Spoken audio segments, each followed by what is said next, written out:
Yeah, you're going to have to learn camera tricks soon. Listen, Your boy's about to be a I'll let him do it. Hollywood studio actor. I'll let him do it. We talked about him turning sideways, what to do with his hands. He's really good at. You ever try to not smile or not All the time. Like it's the hardest thing in the world. Like either you look like a psychopath because there's a blank stare, but he nailed it. Like his pose, the one picture he had on the red carpet where he looked happy. Yeah. But he wasn't smiling. I like the one when He was just like, I saw one where he had his hands in his pocket. yeah. I was like, ooh, that one's solid. Yeah. That one was good. He looked good. Like he just was Yeah. like cool with it. And then, the whole like his paparazzi thing, like he nailed Well, it. he's got good genetics. The kid, shit. thank Yeah, you. he's got good genes. His mother. Yeah. Yeah. I wasn't saying it was you. It's somebody. My mother. We'll give him my mother. There you Yeah. go. There you go. Grandma. So you like games when they're chippy. Oh yeah. I do. As a fan of a team that hasn't been good since the 90s, I can watch certain games. Part of the reason why I love professional sports so much is because at the end of the day, they all operate in this kind of brotherhood with each other. I agree. Like between teams. I'd agree. Which then makes me kind of scratch my head with moments like the Nuggets Thunder game the other night, where Dort intentionally Tried to trip him. I'll fully admit that he tripped him. It's not good. So it was bad. Everything else, I'm kind of here nor there. Like the thing between Jokic and Shea, where Shea throws the ball, Jokic kind of that's all fine. Yep. I'm all good with that. Where I struggle with watching pros sometimes is there was a little bit of an intentionality there. Okay. And yes. Intention for what? What do you think he was intending to do? You're talking about Dort's trip. Yeah. Okay. I don't know if Dort was intending to hurt him, but I don't think he cared if he did. And there's a problem that I have with that, mostly because a couple weeks ago, Dort got in another altercation with another player. And he was all about it then, especially when that player came at him. I forget who it was, but size-wise, pretty similar. Yep. And when Jokic came at him, wanted nothing to do with it. It was all of a sudden like, ooh, no, I'm not tough enough for this one. And Jalen Williams came in, and I think the optics of it looked like he took a shot and then ran away. And it's probably not wrong. What I saw was him intentionally tripping him, and I'll get to the injury thing in a second, or what the intent I think was there. And then I think, as we were texting, they all know they cannot engage. Yeah. And I'm surprised I've never seen Jokic's face like that. That was incredible. And I was kind of hoping he was going to go his brother route on that. Well, but he also, every one of them knows that they cannot engage or it's over. Right. These are multiple game suspensions, and now Denver's fourth in the West, hanging in there. They're still not healthy. At the time of this, they're going to drop again. They're losing to Minnesota by 10 plus right time now. is recording. They're getting beat by Minnesota, which is fifth in the West. So that's a first-round playoff matchup. Yep. And Denver's not completely healthy. Gordon's still out, all those things. They know they cannot engage. So what I actually enjoy is taking it as far as possible. Sure. To invoke. And they got teed up, and they got flagrant twos, and they get appropriately called. So those are the appropriate calls that I don't have a problem with. The ones that I have a problem with are the inadvertent contact to the head on a block or something that you just feel is inappropriate, and they get a two. They get a flagrant two on it. Because automatic, anything to the head is automatic two. Automatic flagrant two. Any strike to the head. Even the chat one on Jamal in that same game, where it was clearly. I think I saw that. Like it was. So I think so. It was pretty obvious. Jamal was behind him. I think.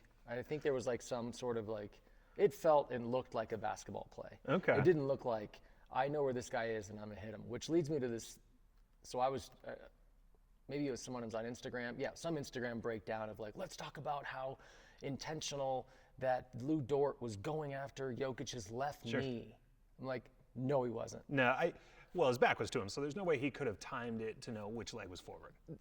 So I'll go further. I don't even think he remembered the injury. I don't think. No. One of the things They're not paying attention to someone else's one injury cares. report unless they're playing that night. And even then, I don't think they're like, okay, he had a bad left elbow in one of the games and he sat out, and now we're going to go after his left. None of that happens. Yeah. There's no wasted energy on how do we hurt. This isn't, what was the hockey movie? A great hockey movie from the 80s. Slapshot?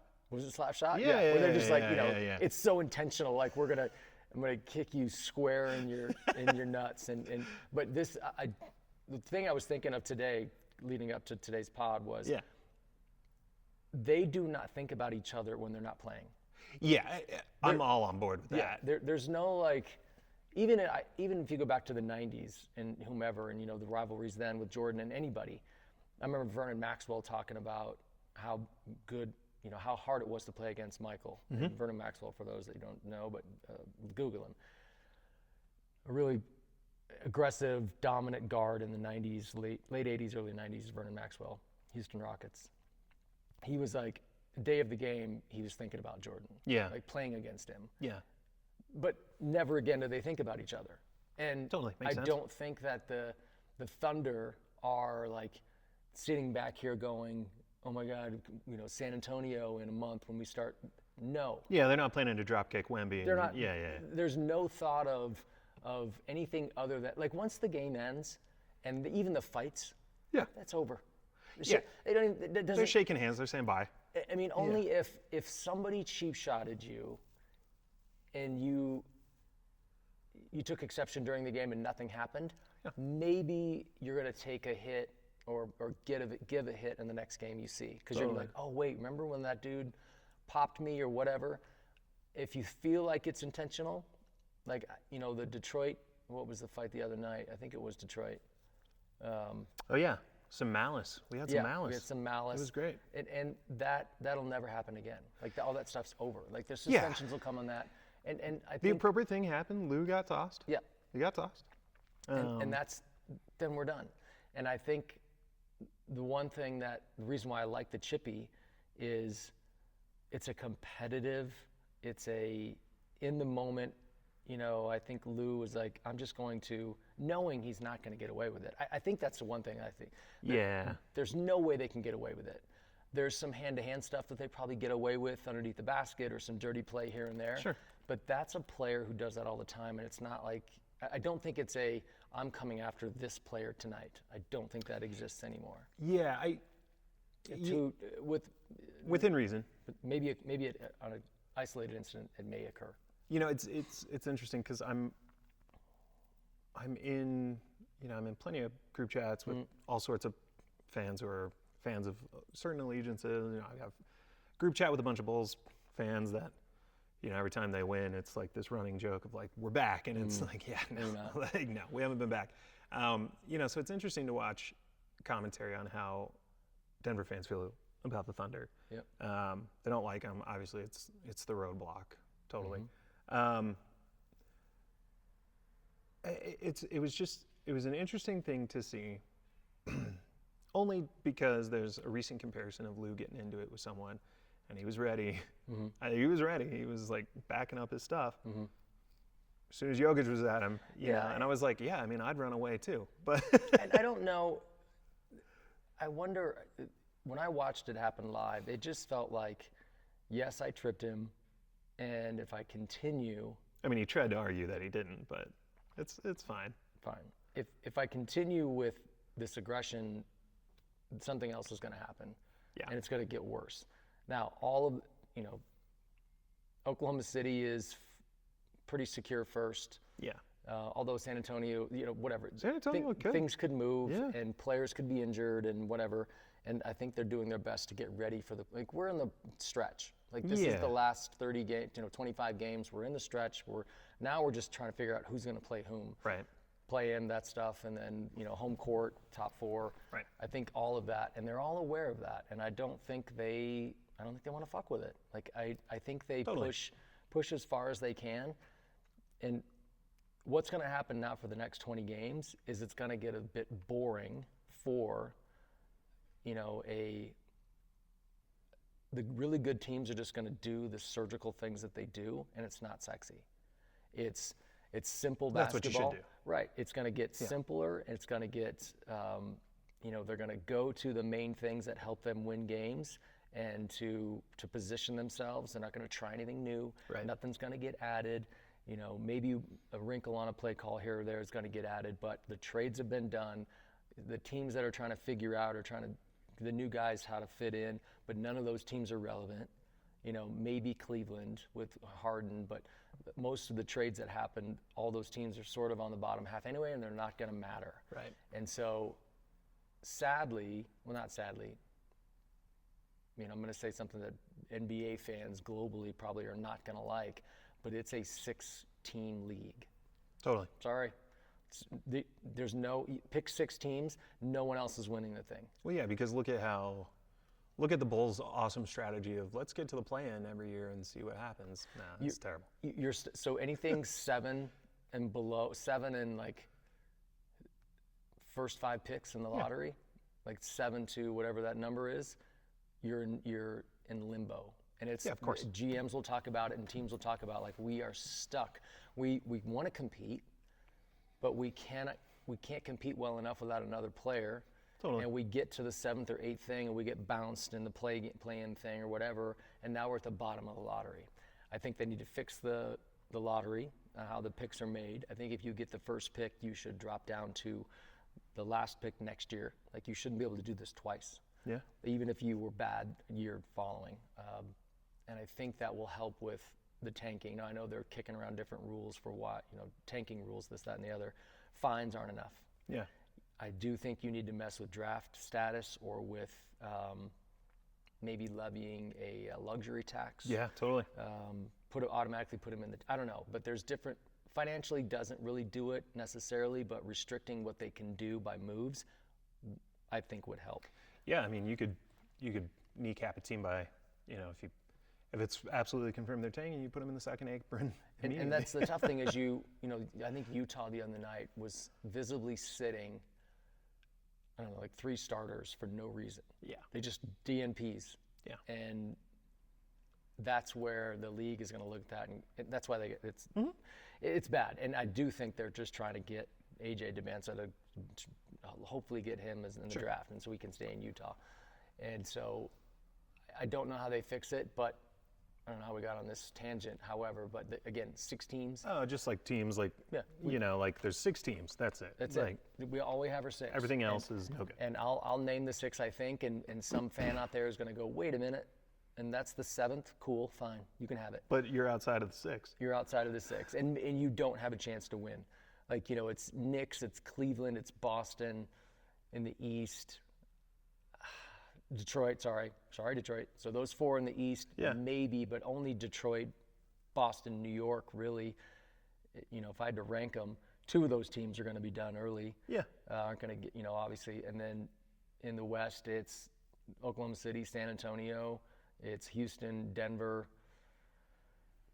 Maybe Minnesota, but. No, that's it. Really? No Minnesota? No. I really. You haven't been a believer in them all season. I would like to point this out. You have been ragging on whatever has happened in Minnesota. You were onto it within the first 10 games of the season. Yeah, I think there's just something amiss, and I'm not sure what. I love the people they added. Your Chicago guy, Io. Yeah. And I love Anthony Edwards. I think he's heavy jump shot, although he's one of the best catch and shoot 3 guys in the league. Totally. I don't know if it's a Rudy Gobert problem. I don't know if it's the others. I don't know if I know Coach Finch, from all the people that I talked to and heard, that he's amazing. He's great. The guys love him, and he's smart and thoughtful and makes great decisions. I don't know what's missing. There's just something weird. Yeah, but fifth is that's what you get. Yeah, but you're outside of the top. You're outside of the 6. You hope to upset Denver in round 1. Sure. That's your hope, and try to catch fire like they did a couple years ago. They got to the Western Conference Finals, I think. I'm not saying it's not possible for Minnesota, but they've always kind of been like 5th to 8th is just a bad place to be. I want to shift, but I do think you know, being that we live in Denver and we talk about the Nuggets occasionally a fair amount, you know, just understanding sports and watching a wide array of sports and understanding how momentum and chemistry, even in an individual sport that I participated in, chemistry matters. And so for Denver, if Minnesota catches Denver in the first round, I think it's highly likely that they could upset them, bounce them, because the Nuggets haven't seen what a relatively healthy version of their team this year could look like, all playing at once. And I think by then it's possibly too late for the things to click into place. I would say I'd fight you on that. I don't think it is, and good. I think for Denver fans, that's great. And so if Minnesota beats Denver 5-4, certainly it's an upset on paper, but it's a bigger upset in the grand scheme of things, because I think people think Denver is the second best team in the league, or second best team in the West. I think people believe that fully healthy Denver is right there with Oklahoma City. It's possible. It's not impossible, right? So them being injured, and I'm not a hypothetical guy. However, full roster, they're the second or third best team in the West, and now they're fourth, and they're hanging in their fourth. And their guys, Strother and Watson, have done amazing and have held their own. Pickett, same thing. CB's coming back on. All these guys. He's getting back into form. All the guys that filled in while the starters were out have been amazing. Cam's killing him since his return. Tim Hardaway Jr. has been playing at I'm thinking like. This is career best. Maybe not 6 men. Well, who knows? I'd have to look at the other 6 people of the year, 6 men of the year. But I think he's in the running. He's really good. He's been great. So their second unit is still elite. It's not a Oklahoma City. And San Antonio, I think, doesn't have that is not as deep, but they don't necessarily have to be. You've got to back up at 2 or 3 positions, and then I think they fall off. Yeah. However, one could argue, if you're a Denver fan, that I can't fight you on that. If you had a full roster and a healthy roster. Now, back to the original question of chemistry, that's why Gordon, your starters, pick your starters. They all like each other. They've been together for a while, other than Cam Johnson, but I think they have enough joy in that locker room that they're not splintered at all. I don't think the chemistry, there's no those guys that filled in, I think they did their job and had an opportunity, and I think once the starters come back, they're gonna be like, cool, back seat, put me back on the second unit, I'll be fine. Cool. And I think that's how that works. So I do think Denver, when I watch teams play, sometimes I think you can see joy in how they play, and a lot of it is statistically it's like assists, like team assists. How well do they share the ball? What's their quality of shot? Do they trust each other? Do they? Yeah. Do they? And so shot quality is a big determiner if a team likes each other, in my opinion. Okay. And it's sort of like, do you look at an open player and just not throw it to him? Yes, that happens a lot. That's what I do all the time, man. Right. I'm never passing. I'm taking that shot. I know you're open in the corner. I am Philip Seymour Hoffman in Along Came Polly taking that shot. Yeah. And I think a lot of times, rosters in the past that like Denver had, where there were a couple guys, even in their championship team, there were a couple players that just weren't sharing the basketball, but they were still productive. Yeah. The good news is, Denver fans, you have still I'm looking at stats here. It's what's up on my computer. You have a player that leads most of the statistical categories still all season long, and after being out for a month. After being out for a while, so I'm optimistic. However, I just can't wait for San Antonio, Oklahoma City, Denver, Houston to fight in these playoffs. It's gonna be a blast. It'll be great. I think all 4 of those teams win and get to the next round and play each other. And then they have to pick each other up. And then they got to beat each other up. Now, I think you're going to have some 7-game just knockdown, drag out stuff. Good. I think it's going to be great. So I'm excited for that. Well, I started our episode the way I did because I do want to pivot to conversations that you and I have had kind of throughout this season about a specific someone who, anytime he tries to be tough, always has backed down throughout his entire career. I don't think I've ever seen once him stand up and stand on it for his actions and his behavior. We've had episodes where we've talked about this individual's behavior this season as well. But I said to you what I think is the truth, and I think you are going to put it in a more eloquent way. I'll try. But the NBA is better off without LeBron than it is with him moving forward. Yeah, I wouldn't say that any player or the league is better off or worse off with them in or out of the league. Now, the Lakers are better off without him. And I'll get there. Because he is who a lot of people think he is, that's the, is it time? Is he close to being done with his career? And what I would say is, statistically, he is, I got to think he's having one of his worst seasons ever. And I'm looking at, I have all these advanced stats in front of me, right? So I'm going to look at like plus minus, value over replacement, win shares, all of these like just extended, not just points, whatever. Sure, yeah. Even like the plus minus one. So I'm looking right now at, and I just lost him because I had it here, but the plus minus, LeBron James is who we're talking about first of all. So his plus minus, would you, now I'm just going to throw this out sure. for the people watching at home. Yeah. Would you think Donovan Clingan has a better or worse plus minus than LeBron James? This is a trick question because he's got a better plus minus than LeBron James this year. It's because we're cherry picking this exact example. Right. So essentially, I'm looking at this list and guys that are kind of near him. All right, I'll give you another one. Do you think Con Knipple has a better plus minus than LeBron James? Better. True story. Do you think, let's go with Asur Thompson has a better or worse plus minus? Worse, but maybe not by much. Very close, right? So I'm picking off players that are right here next to LeBron. So LeBron, and so I'm way down on this chart. I would say this is the best plus minus in the league right now, Jokic. Yep.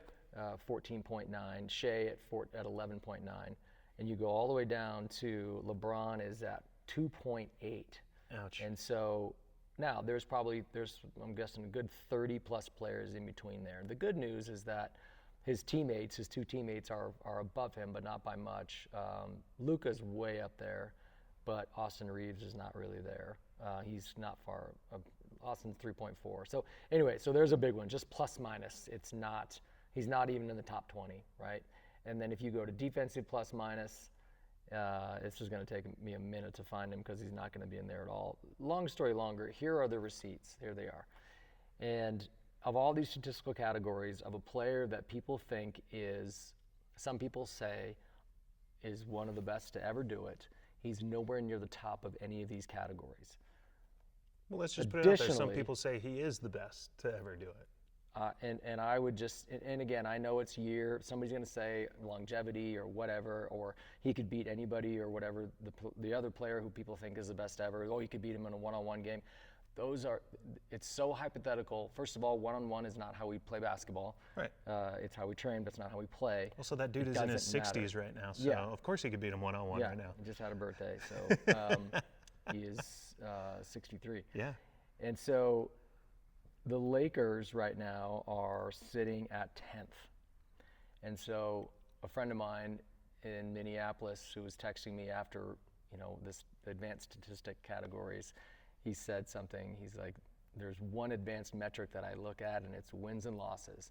And the Lakers are 10th. Now, if you, again, start your season with Luka, Austin, LeBron, and pick anybody else you want, would you say, do you think, and I thought the same, I thought, that's going to be a pretty good team. I think they're going to be okay. Yeah.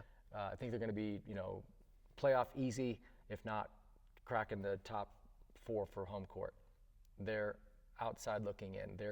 They are almost tied with the, that's total.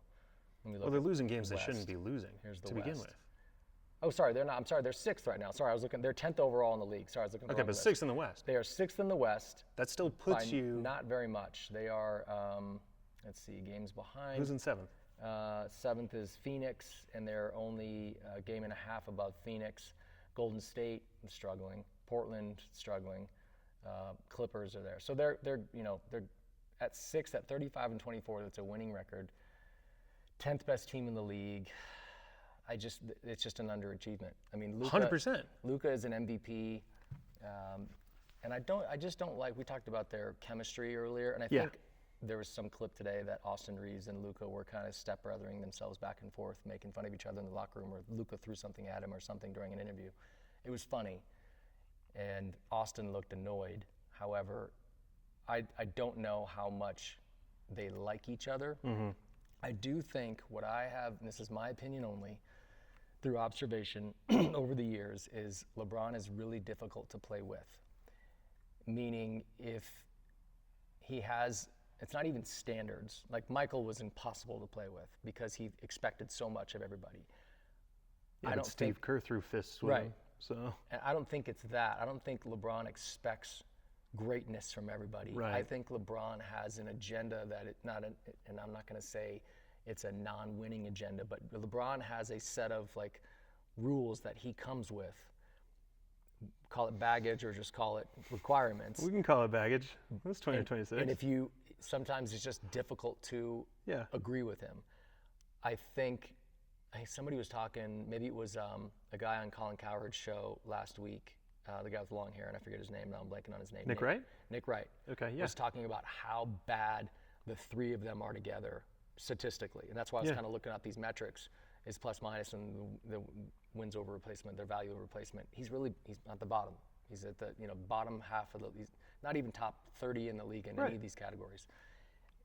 And if he's going to be if he's the Messiah basketball guy, then he should be in the top 10 of all these things. And still, even with the longevity. Even with the longevity. And otherwise, again, like you said, what are you doing? I think if he would accept the role that I think he is best suited for today, I think they'd be better. And I think he still is bad at sharing the basketball. His shot selection is still very poor. I think he just... Well, his execution is poor now. I'm watching him miss layups. And that's, I can't... On defense, his team is... Defensively, I look at it, that's 5-on-4 all the time. I'm watching LA just... So I'll compare him to like an elite team. The reason why teams get in fights with Oklahoma City is from beginning of the game to the end, they've got a hand on you. Yeah, of course. We've talked about this. They are committed to playing defense. So is San Antonio, so is Detroit, so is New York. They are committed to defending you, and they make you, the screens are harder, the cuts are more difficult, the running is more difficult. At the rim is everything is just more difficult. With LA, it's not that hard to play against them. Right. I don't know what I'd have to look it up again, what their points allowed are, but I don't think it's going to be significantly high. I would guess, without even looking at the stats, actually I have it right here. Points allowed, where did it go? So their differential is 0. So they're literally 0. And that's fine, that still gets you in the playoffs. Doesn't win you a playoff series, though. Right. That's the thing. That can't win you a playoff series. Yeah. So this is a point differential and strength of schedule, both of those combined. So it would, because they take out the playing against the bottom of the league. Yeah. And they're literally at 0. Brutal. If you were to rank them, they would be 1, 2, 3, 4, 5, 6, 7, 8th in the West in that, right? And so even Golden State is better than them in differential. Phoenix is better than them. Denver, Houston, San Antonio, Oklahoma City, Minnesota, all the teams that are in front of them. So brutal. I just don't think, even just watching them eye test wise, no one is scared of LA. Yeah, no. It's like you're scared of Denver because of Jokic's abilities and Murray's abilities to go off, and the wild card of not seeing Aaron Gordon all year if he plays. I think he will. I don't know why he wouldn't. I'm not sure the status of his injury. I think they're just taking it slow and easy with his hamstring. Still hanging out, and the hamstrings are nagging and long-term things. Yep. I just don't. There's a couple teams you don't want to play that if you're another team you are. Coach Carl and I talk about this all the time of who are you scared of right now? Like who don't you want to see? San Antonio. Yeah, Oklahoma City is scared of San Antonio. In so many conversations this year, I've had conversations with friends of mine where they're like, oh, if you're Denver, who do you want to play, like, at any point in this? And I'm like, I would take, in this order, you know, and they're giving me a preference, you know, of teams to pick, like Houston, you know, San Antonio, Minnesota, and I always rank San Antonio last. I'm like, I don't want to play that team. Yeah. Like, I subscribe to the very real and I think ignorant fan perspective of, if a team is so young and too dumb to know they're not supposed to be there, that's what makes them dangerous. And they were that. They're not even that anymore. They're better than that. I would give but them. I still think in their minds a little bit, they're like, we're still young. Because they haven't been to the playoffs yet. Right. Right. So they've gone from missing the playoffs to being second. Right. Okay. I think that's dangerous as hell. I think this is whatever. Not enough interest is in this story of talking about how good San Antonio has become. And it's not just Wembanyama, but it mostly is. There was a play, I was watching it earlier today. It was Spurs and Knicks, right? So a potential finals matchup. There's a play where it's a standard, it's called an away, like a single away or a double away. So basically, Wembanyama's in the deep corner, and the single screener goes to get him, and he curls to the basket. And typically, it's come off the screen and catch and kind of figure it out at the elbow, right? That's kind of where you end up, so somewhere 15, 18 feet away. And he came off this single and caught it just inside the NBA three-point line. No dribble. And he did take an extended gather step, I'll give him that. Or I will kind of look at that, could have been a travel. But came off the single, bit of a curl cut, and 1-2 dunked the basketball. And caught it again at 20 feet almost. No one's ever been able to do that. Every it's step never been seen before. Yeah. You're gonna see, he covers a mile with every step though. Everything, like what? Just if you haven't watched San Antonio yet this year, and I know you have, but if people, if people out there have not watched this team play, you are missing history of basketball. You're missing development. You're missing something that you're never going to see. Again, we used to say that to other players, but this is the first time this has ever been done. I hope there's another one. I don't know, but this is the first time there's a player been like this, and he is going to change everything. I like watching him because anytime there's an athlete in any sport that is basically a physical specimen of any sort of kind, I sit there and I go, well, I have to watch as much of this person as I can. Like, Jokic falls into that category for me, where like physical specimen is a stretch because don't underestimate the fat kid, but he's you never see someone his size doing the things he does, and so to me that's an aberration. And I'll take that baton and run with it. A player his size and his seemingly lack of athletic ability in terms of like running and jumping and being fast and all that kind of stuff, he has physically dominated the position where he plays, which is away from the basket. This is why we talked about, I think maybe one of our earlier episodes, the point guard, positionless, forget positions. Jokic is what I would consider a point guard, meaning he brings it up the floor a lot, and now the traditionalists would say the point guard brings it up, sets it up, and plays. Right. We don't do that anymore. That's an archaic way to play. But the ball goes through Jokic more than anyone else on the court. Right? As it should. So his usage and all these things are off the chart.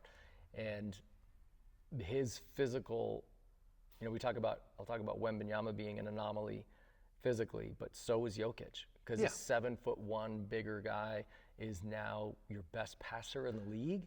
Like, incredible. Right? I think we're being lied to on what peak athleticism looks like here in America, because Wemby looks like he needs 40 cheeseburgers and Jokic looks like he needs 40 less. A salad. But, so all that to say, I really love watching the Spurs play. Shea Serrano would be so thrilled with this episode. He's a huge Spurs fan. That's right. And I think the Spurs are really fun to watch, mostly because I still think, even though they missed the playoffs, and now they're second, I still think there is that little, we're too young and too dumb to know any better. Yeah, and I think That's what makes teams fun to me. I think early in the season, in the first 30 games or whatever, first half of the season, they had that attitude, I think, where they were like, oh my God, here we are. Like, we're kind of playing over our skis a little bit. I don't think it's that way anymore. I think truly beating Oklahoma City the way they've done. And they've handled them. And they've completely handled them. And they haven't, they're 43-16, so they've lost 16 games. And they've lost games that they shouldn't have or whatever, or they have a letdown, which that doesn't bother me. That's just youth still. But Oklahoma City Thunder statistically leads all these categories, and they're only one game better than the Spurs. And they're there's 6. So this is great. I'm looking at this and just to take a peek. So Oklahoma City Thunder 46-15, 2 games back is the Spurs, 8 games back is the Rockets. So it's San Antonio, Oklahoma City, and you're looking at win percentage, right? So Spurs would be the 3rd best team in the league win percentage-wise.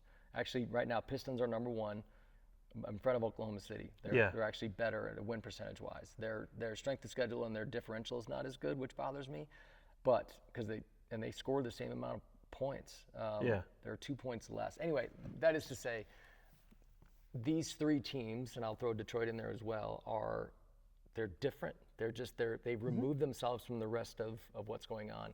When your 3rd place team is 6 games behind number 2, that's a lot of games. And Denver's only a half, and Minnesota's a half, and LA is a game and a half, so it's all kind of jumbled there. Yeah. You just have to watch it. If people are bored for the NBA, then you're not watching the games. Yeah, you're not watching the right. You're not watching the right stuff. And I feel bad for fans of teams that are not in those first 6, or those 6 teams. I haven't mentioned them all, but if you're outside of those 6 teams, it's a bummer. Sorry, Bulls fans. Sorry, Bulls fans. It is sorry, what it is. You're not back. Bulls are not back. Charlotte's not in that 6, and they're going to hopefully make the playoffs. I think right now they're a play-in game. They're kind of a fun team. They're so fun. Yeah, they play kind the of right a fun way. team. They have some characters.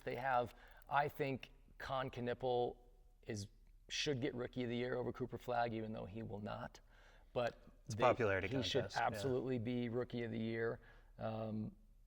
It's just, where is Dallas right now? Oh, there they are, 21-38, and Charlotte Hornets are 30-31. So Con Knipple has had such a bigger impact to winning. He meant more for winning than any other rookie. So I want to end on a topic that could draw some ire from people, because it always does. I love ire. Every year. Well, ire's great. It always does. Last year, it drew ire from Nuggets fans. Oh, the MVP race? Who's your MVP right now? Shea. Still? 100%. Actually, and I would put... Could you make a case... For Wembanyama? Yes. Could you make a case for Cade? Could make a case for Cade. Because of the qualifiers that players have to play a certain amount of games to be MVP, Jokic is obviously not in it this year. Totally fine. I think with Shea's recent injury, did that allow Cade and Wemby to kind of like... I don't think it's going to be as clear as it has been in the past. I think... I'll rewind. I'll actually take that back. I'll take my answer back. If I were to give the award to the person that I think had the biggest impact for their team in terms of winning, it's Wembanyama. Yeah. He's not going to get the MVP, though. Not yet. They have not made the playoffs yet. And I know that shouldn't matter. Give him a consolation MVP next year. It'll be, it's going to be this guy that, similar to Jordan in any year, pick any year, could have gotten the award. Yeah. But he didn't a lot of times. I think he had 6. Yeah, because he won it every year he won the finals. Finals MVP, So, and that's probably what gave it to Shea last year. Now, it just depends on how well, I forget when they do the voting, and I want to say it's a regular season. Maybe it's not. I forget when they do the voting, but hopefully the playoffs count. I think the playoffs should 100% count. They absolutely should. They should. If they do, I don't know why they I don't don't know this, but they should. I don't know why I don't know this, but maybe the votes. So I do think Oklahoma City is still the best team. Now I know there's a game. Let's see, this 44-14. They're one game behind Detroit, a game and a half. And so yeah, certainly Cade Cunningham would have a stake. I think he's got a heck of a stake in it. I do think Detroit has, with Duran, Thompson, their roster I think is a little bit like more. They all have a share in it more than say Oklahoma City does, because Shea is definitely their main player, and like Jokic and like Wembanyama. Yeah. I do think Detroit is sort of like their championship team with Chauncey and Rip Hamilton, where there was a bunch of really good players, just a bunch of dudes. But only 5 of them, not 9. But Oklahoma City has a star and then a bunch of really good players. Right. San Antonio, an absolute star MVP and a bunch of really good players. Again, I just think Detroit has, and here's the bad news, I think, for Detroit fans is like they haven't been on TV that much. No. They're not as popular, which sucks that you don't get to see them that often. Because they're good. And they're really good. They're really good. Best It's team fun in the ball. It's fun ball. Best team in the league. And JB Bickerstaff should be Coach of the Year. And along with... Yeah, but nobody cares about the Coach of the Year award. Come on. I do. I know you care. The guy that was on last week did too. Yeah, the guy that was on our last podcast absolutely cares. But it is a curse too. I'm still bitter as It's an hell absolute curse. about that one. Sometimes you don't want to win that thing because usually you get fired shortly thereafter. But it happens a lot. So you still think it's Shea? I do, and only because. But it's very close. I don't have a dog in that fight, but I do think it's Shea, Wembanyama, or Cade. Yeah. And maybe even Jalen Brunson. If New York somehow figures out how to really win and get to the finals and pushes one of the Western teams to maybe it's him. But because he's been playing incredible. Well, MVP talk it's always sexy. People always want to, they always want to know. You sounded less committal to Shea than I thought you might, which is good. Yeah, and because of when I do think I'm looking at Wemby's had a good year. How much different the team that person meant for that team. Yeah. And you have to win first. So winning is the priority. And then of the winners, who is having the biggest impact of those teams? And it is Cade, Wembanyama, Shea, Jokic, Luka. All of those teams that are in Anthony Edwards. Sorry, blanking. Durant. Yeah. There's all these guys, right? Cleveland is.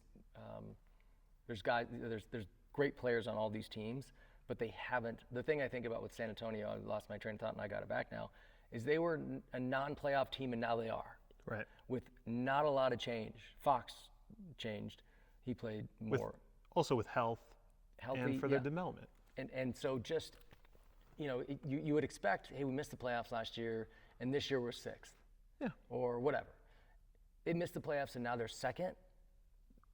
Ridiculous. Yeah. Like crazy town. That's where I'm like Wembanyama. And you could sit there and watch any game and watch how important Wembanyama is to what San Antonio does versus how important. You take Shea off in Oklahoma City, and I still think they're pretty good. They're not winning a championship, certainly, but they're still going to be pretty good because they play really 4 or 5 in the West even without him, right. probably. Yeah, I think so too. Yeah. And you take Cade off of Detroit, they probably struggle. Yeah. Because you got a ball dominant playmaking guy who's big and can score and does all the things for them. So I think, and you take Jokic off of Denver, and they're 7th. Yeah, I mean, if that. Right, like they valiantly hung in there, and that's not. I'm not cracking on, or I'm not going to insult the rest of the roster. But the way that you would have to develop a whole new way to play. 100%. So if Jokic is gone, and that's what they had to do. You have to develop an entirely different way to play. Yeah. And everything ran through Jamal. Yeah. And it was. And when Oklahoma, it was hard. When Oklahoma City loses Shea, they play the same way. Yep. They're relentless. They still defend. In fact, Shea is probably their weakest defender, but you were talking about, which of the models is the least attractive model in the world, right? Yeah. He's the worst defender on a team of all really good defenders, and they're all locked in and together. Yeah. And so, like San Antonio, if you take Wembanyama, I don't know if they're bottom of the playoffs. Yeah. I think bottom, because Cornette is good, but again, he means so much to that team that I think, is that the MVP? Like, what do you? I guess I mean, it's French vanilla, baby. It's like, how do you define it? Like, some people want to say, leading scorer, but I think it is most impactful on the best team. Yeah. And that's why Shea got it. That's why Jokic got it then. That's why, pick an MVP of the past and why they got it when. And there's still some games to shake out to where OKC might not be the best team. Yeah, we're at 61. We got 21 games to go. 21 games left. There's a few things that could shake out. Yeah, I don't see much changing in the top 4 on either side. I really don't, unless barring something. The Denver-Minnesota thing, does that flip? Because they're about the same and they just lost the head-to-head. I don't know what the head-to-head is going to be. It's the East. I don't even, after the top 3 teams, 4 teams. Who cares? I'm not. I care, but it's like. Do you really? I don't think anybody cares about the East anymore. You think the Raptors are going to push for the Eastern Conference champ? Nope, I don't. And I want Cleveland to be good.